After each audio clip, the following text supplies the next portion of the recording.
مالين السجون ده في عنبر للشباب، مش حالات فرديه. لا ده في بسبب القايمه. عشان كده انا بقول اللي عايز ينضرب على فايدتي عشان هو بخاين الامانه. لا مش خاين الامانه. هقول لك ليه مش خاين الامانه. اتكلم ما يسلم الحاجه يا استاذ حضرتك. ده ما بيصرفوش على اولادهم. اكمل الفكره. اكمل الفكره. انا بعتذر بس عشان انا في تعديتك مش موضوع عشان هو عامل عمليه بس، فاحنا هنستحمل ضيف الكريم عشان هو عامل عمليه بس، فنستحمل قعدتك. انا عايز اقول حاجه بعد اذن سعادتك. انا النهارده عقل ومنطق يقول ان انا اكتب قايمه بان انا استلمت تلك المنقولات وهي اصلا بتستخدمها معايا وانا بروح الشغل بسيبها في البيت.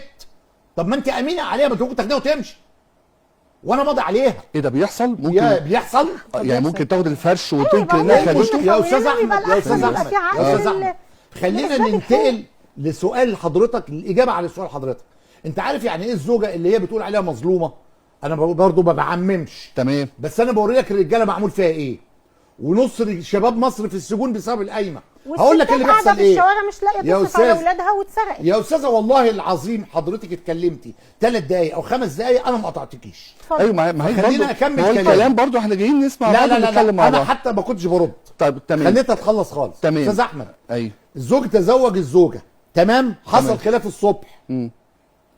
اتكلم بقى عن الواقع العملي اللي احنا في المطبخ. ايوه مش المطبخ الاجتماعي، المطبخ القانوني. ايه اللي بيحصل؟ لا رجاله ملايكه ولا ستات ملايكه. حلو قوي. مضى على قايمه، تمام. عملت ايه؟ اولا بترفع عليه القايمه وهي لسه زوجته وهي قاعده عليها وتقول له سلمني القايمه.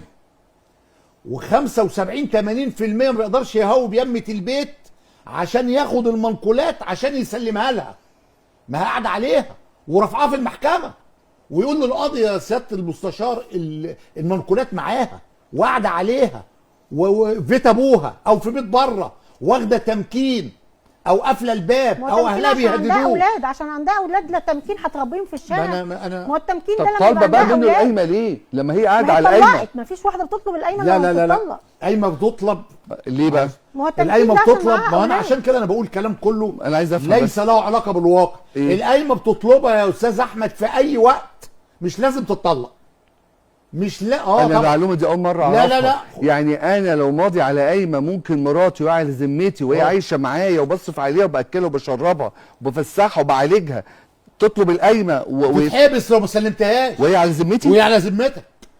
يا استاذ احمد في قانونين سامعيننا، ما اعرفش اقول كلمه غلط. هي فكره محاميه برضو يا استاذ، ما اعرفش اقول غلط. طيب ما انا بقول لك مع احترامي، في ناس سامعيننا القايمه تاخدها في اي وقت والقاضي عارف ان العلاقه الزوجيه ما زالت قائمه، يعني ده زي وصل امان ويحبسها. امال ايه؟ طبعا المفترض زي مؤخر الصداق يتاخد في اي وقت. وصل امانه. لا ده هنسجن الناس، يعني الراجل بتبقى على ذمتي. وليه نخون بعض؟ ده اثبات حقوق. بس هي ما بترفعش القايمه.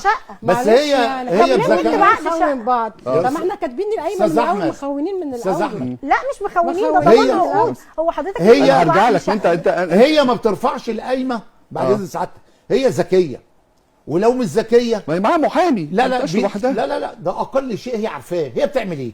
هي اختلفت معاه. بتقول ده طردني من منزل الزوجيه وهي موجوده في البيت. تمام. بتطلع حاجه اسمها قرار تمكين مشترك. انا اعرف واحده زميله عملت تمكين وهي قاعده مع جوزها وهي متجوزاه. ممكن تعمل قرار تمكين ايه؟ ضمان حقوق ولادها مشترك، ما تطردش من البيت. ضمان حقوق ولادها وهي قاعده في البيت. قرار تمكين مشترك.